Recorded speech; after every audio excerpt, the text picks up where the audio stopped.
भारत के पड़ोसी देश नेपाल में जेन जी गुस्से में हैं। उनका गुस्सा सोमवार को सड़क से लेकर संसद तक देखने को मिला।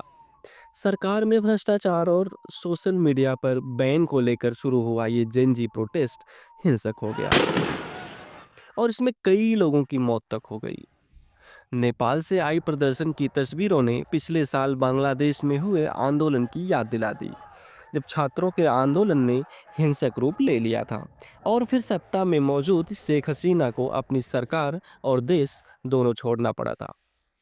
वहीं इससे पहले साल 2022 में श्रीलंका में भी लोगों ने सरकार के खिलाफ बड़ा विरोध प्रदर्शन किया था।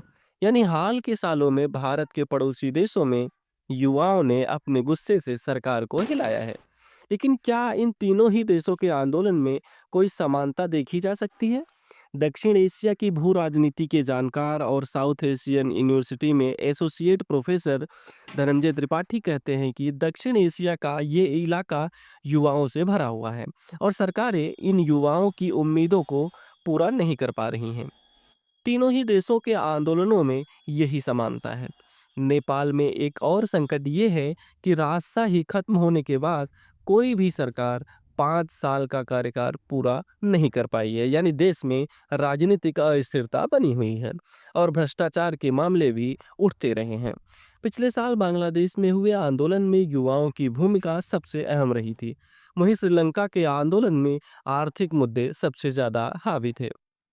दिल्ली स्थित ऑब्जर्वर रिसर्च फाउंडेशन के अध्ययन और विदेश नीति विभाग के उपाध्यक्ष प्रोफेसर हर्ष पंत कहते हैं कि श्रीलंका, बांग्लादेश और नेपाल, इन तीनों देशों के आंदोलनों की वजहें भले ही अलग-अलग रही हों, लेकिन इनमें समानता ये है कि सरकारी मानदंड लोगों की अपेक्षाओं से मेल नहीं खा रहे हैं।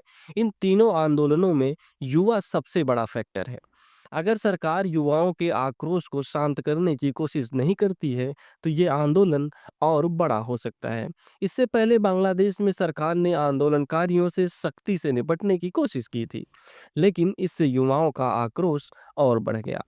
बांग्लादेश में सरकारी नौकरियों में आरक्षण के खिलाफ शुरू हुआ छात्र आंदोलन देशव्यापी प्रदर्शन में बदल गया था। यूनिवर्सिटी और कॉलेज से शुरू हुआ आंदोलन देश के कोने-कोने में पहुंच गया और विपक्षी दल भी सड़कों पर उतर आए और आखिर में शेख हसीना की सरकार गिर गई।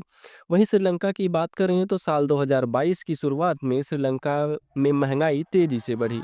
विदेशी मुद्रा भंडार खाली हो गया। देश में ईंधन, खाद्य सामग्री और दवाओं की किल्लत होने लगी। बहुत से लोगों ने इन हालात के लिए राष्ट्रपति गोटबाया राजपक्षे और उनके परिवार को जिम्मेदार ठहराया। राजपक्षे परिवार पर भ्रष्टाचार और जनता के पैसों को गलत तरीके से इस्तेमाल करने के आरोप भी लगे। हालांकि उन्होंने इन आरोपों को खारिज किया और तर्क दिया कि कोविड महामारी के बाद पर्यटन में गिरावट और यूक्रेन युद्ध के चलते तेल की कीमतें बढ़ने से संकट पैदा हुआ है। लेकिन आम लोगों के गुस्से ने थमने का नाम नहीं लिया। फिर छात्रों से लेकर पादरियों और बौद्ध भिक्षुओं तक सभी इस प्रदर्शन में शामिल होते गए। देश भर में गोटा गो होम का नारा गूंजने लगा। कुछ हफ्तों बाद प्रदर्शनकारी राष्ट्रपति भवन में घुस गए तो ये आंदोलन अपने अंजाम तक पहुंचा।